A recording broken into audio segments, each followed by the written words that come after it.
प्रीतमपुर नाम का एक गांव था, जहां हीरा सिंह नाम का एक गरीब किसान रहता था। एक रात हीरा सिंह की पत्नी उससे बोली, सुनिए जी, राकेश के पास ना रजाई नहीं है, वो कंबल ओढ़कर ही सोता है। अगले महीने ठंड बहुत बढ़ जाएगी, बिना रजाई के काम नहीं चल पाएगा। मैं कल एक नई रजाई भरवा लाऊंगा। सोनी के पास रजाई है या उसके लिए भी एक भरवा लाऊं? है तो उसके पास भी नहीं, लेकिन अभी एक ही भरवा लाओ, अगली ठंडों में एक और भरवा लेंगे। हीरा अगले दिन रजाई लेने मुन्ना लाल रजाई वाले की दुकान पर पहुंचा। अगर नई रजाई भरवाओगे तो 1000 रुपए से कम नहीं पड़ेगी। मेरे पास एक बहुत अच्छी पुरानी रजाई है, वो बस कहने को पुरानी है, दिखने में एकदम नई है, और मैं तुम्हें वो रजाई सिर्फ 200 रुपए में दे दूंगा। इतनी सस्ती और इतनी अच्छी रजाई तुम्हें पूरे गांव में नहीं मिलेगी। हीरा ने बहुत खुश होकर पुरानी रजाई खरीद ली और उसे लेकर घर पहुंचा। मुन्ना लाल बहुत अच्छा आदमी है, इतनी बढ़िया रजाई उसने मात्र 200 रुपए में दे दी। उस रात हीरा का बेटा राकेश नई रजाई ओढ़कर सोया। आधी रात को राकेश को पेशाब लगी। राकेश ने देखा कि उसके बिस्तर में एक भूतनी लेटी हुई है। राकेश चिल्लाने लगा, बचाओ बचाओ। राकेश के चिल्लाने की आवाज सुनकर राकेश के मम्मी पापा और बहन उसके पास पहुँचे। क्या हुआ राकेश? पिताजी, मेरे बिस्तर में एक भूतनी लेटी है। हीरा बिस्तर से रजाई हटाता है। यहाँ तो कोई भूतनी नहीं है, जरूर तुम अंधेरे में बुरे ख्याल सोचने के कारण डर गए होगे।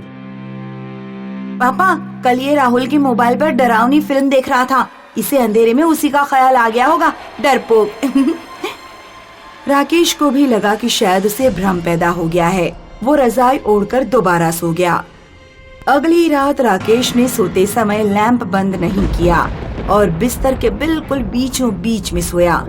उस रात जब वो पेशाब करने के लिए उठा तो उसने अपने सिर के बराबर में भूतनी के पैर देखे। पिताजी, पिताजी! राकेश डरकर अपने कमरे से बाहर भाग गया। क्या हुआ राकेश? क्या आज फिर कोई गड़बड़ है? हाँ पिताजी, आज रजाई में फिर वही भूतनी लेटी है, मैंने उसके पैर देखे। हीरा का परिवार कमरे में गया। चारों ने देखा कि रजाई के अंदर कोई घुसा हुआ है। पिताजी, रजाई के अंदर तो सचमुच कोई लेटा हुआ है। डरो मत, चूल्हे से जरा थोड़ी आग लेकर आओ। सोनी जैसे ही चूल्हे से जलती हुई आग की लकड़ी लेकर आई, भूतनी गायब हो गई। राकेश ने डरते हुए रजाई हटाई। रजाई के अंदर उसे एक मंगलसूत्र पड़ा मिला। रजाई में ये मंगलसूत्र कहाँ से आ गया? इस रजाई में जरूर कोई गड़बड़ है। राकेश बेटा, अब इस रजाई को मत ओढ़ना, फिलहाल पुराना कंबल ही इस्तेमाल करो। अब सुनिए जी, कल आप मुन्ना लाल के पास जाना और इस रजाई के बारे में पूछना। ये रजाई उसे कहाँ से मिली, किसने दी, पता करके आना। अगले दिन सुबह को हीरा मुन्ना लाल रजाई वाले के पास पहुँचा। मुन्ना लाल, तुमने जो मुझे पुरानी रजाई दी थी, उससे हमारे घर में कुछ अजीब घटनाएं हो रही हैं। रात में कोई आत्मा उस रजाई में आ जाती है। कौन सी रजाई? मैंने तुम्हें कोई रजाई नहीं दी थी, तुम तो मेरी दुकान पर आए ही नहीं थे। ये क्या बकवास कर रहे हो? अभी 2 दिन पहले ही तो तुमने मुझे 200 रुपए में एक रजाई बेची थी। कोई सबूत है तुम्हारे पास कि मैंने तुम्हें रजाई बेची थी? दुकानदारी के समय टाइम बर्बाद मत करो। तुम्हें कोई भ्रम हो गया है, मैंने तुम्हें कोई रजाई नहीं दी थी। हीरा को मुन्ना लाल का व्यवहार देखकर बहुत आश्चर्य हुआ। मुन्ना लाल इतनी जल्दी सब कुछ कैसे भूल सकता था? हीरा ने सारी बात जाकर अपनी पत्नी को बताई। मुन्ना लाल जरूर कुछ छुपा रहा है, इसके पीछे कुछ कारण तो जरूर होगा। अगर वो नहीं बताएगा तो भी हम रजाई का राज पता लगा कर रहेंगे। आज मैं वो रजाई ओढ़कर सोऊंगी। अगर भूतनी की जगह भूत होता तो मैं तुम्हें रजाई नहीं ओढ़ने देता। उस रात हीरा की पत्नी रजाई ओढ़कर सोई। आधी रात को उसे अपने पेट पर भार महसूस हुआ। जब उसने लैंप जलाया तो देखा कि भूतनी उसके पेट पर बैठी हुई है। हीरा की पत्नी चीखना चाहती थी, लेकिन भूतनी उसका गला दबाने लगी। हीरा की पत्नी जब झटपटाई तो उसका हाथ लैंप से जा टकराया, जिसकी आवाज से हीरा की नींद खुल गई। हीरा ने देखा कि भूतनी उसकी पत्नी का गला दबा रही है। हीरा तुरंत दौड़कर रसोई में आग लेने गया। जब वो एक जलती हुई लकड़ी लेकर वापस लौटा तो उसने देखा कि उसके परिवार ने भूतनी को पकड़ लिया है। हीरा की पत्नी ने भूतनी के बाल पकड़ रखे थे और राकेश और सोनी ने भूतनी के हाथ पैर जकड़ रखे थे। बता तू कौन है, वरना तुझमें आग लगा दूंगा। मेरा नाम कमला है। कुछ याद आया? मुन्ना लाल की बेटी। हाँ याद है, लेकिन तुम तो 5 साल पहले टीवी की बीमारी से मर चुकी हो। नहीं, मेरे पिता मुन्ना लाल ने मुझे गला दबाकर मारा था क्योंकि मैंने चुपचाप उनकी मर्जी के खिलाफ बीरपुर गांव के एक लड़के से शादी कर ली थी। एक रात जब मैं इसी रजाई में सो रही थी तो मेरे पिता ने मेरा गला घोट दिया और गांव में फैला दिया कि मैं टीबी से मर गई, जबकि मेरी टीबी की बीमारी कई साल पहले ठीक हो चुकी थी। जब तक मेरे पिता को सजा नहीं मिलेगी, मेरी आत्मा इसी रजाई में कैद रहेगी और इसे कोई नहीं ओढ़ पाएगा। हीरा सारी बात जाकर गांव के लोगों को बताता है। गांव के लोगों ने दबाव डालकर मुन्ना लाल से सारा सच उगलवा लिया। मुन्ना लाल को फांसी की सजा दी गई। तब कमला की आत्मा रजाई छोड़कर चली गई। काजल के पापा रमेश आज घर लौटे तो काजल उनसे मेले में जाने की जिद करने लगी। पापा, आज गांव में बैसाखी का मेला लगा है, मुझे मेला घूमने जाना है। काजल, अब तुम बड़ी हो गई हो बेटा, मेला घूमना है तो अकेले चली जाओ। रात में उसे घर के बाहर अकेले मत भेजो। कल सुनीता की लड़की पल्ले मोहल्ले तक गई थी। किसी शैतानी आत्मा ने उसे पकड़ लिया था। उसके घर वाले बड़ी मुश्किल से उसे खींचते हुए तांत्रिक वीरबाला के पास ले गए। वीरबाला ने उसके ऊपर से शैतान उतारा, तब उस लड़की को होश आ पाया था। चिंता मत करो माँ, मेरे ऊपर कोई शैतान नहीं चढ़ेगा। भूत प्रेत उन्हीं के ऊपर हावी होते हैं जो लोग कमजोर मानसिकता के होते हैं। हमारी बेटी दिमाग के मामले में बहुत तेज है। लो ये पैसे पकड़ो और मजे से मेला घूम कर आओ। काजल मेला घूमने पहुंची। चाट पकौड़ी खाने के बाद जब वो झूला झूलने जा रही थी तो उसे मेले वाले जगह से बाहर थोड़ी दूर पर मुखौटों की एक दुकान दिखाई दी। भूत वाली शक्ल का मुखौटा पहनकर माँ को डराऊंगी, बहुत मजा आएगा। काजल मुखौटों वाली दुकान पर गई। दुकान पर डरावनी शक्ल वाला मुखौटा पहन के एक आदमी बैठा था। आइए आइए, मुखौटों की दुकान पर आपका स्वागत है। यहाँ आपको हर तरह के मुखौटे मिलेंगे। हंसने वाला मुखौटा, रोने वाला मुखौटा, डराने वाला मुखौटा। काजल को दुकान पर अजीब सा डर महसूस हो रहा था।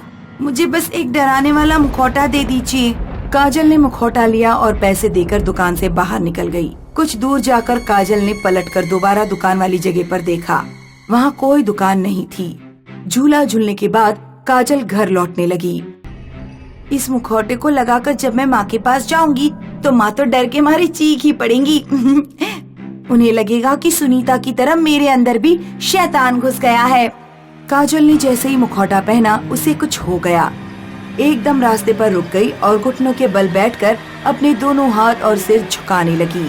काजल किसी अज्ञात भाषा में कुछ बोल रही थी, लेकिन सामने कोई भी नहीं था। कुछ देर बाद जब काजल घर पहुंची तो रमेश उससे बोला, आ गई बेटी, मुखौटा तो बहुत अच्छा लग रहा है तुम्हारा। तो बताओ मेले में क्या क्या खाया, कहाँ कहाँ घूमी? मुझे बकरा चाहिए। क्या? मुझे बकरा चाहिए अभी। लगता है तुम मटन खाना चाहती हो।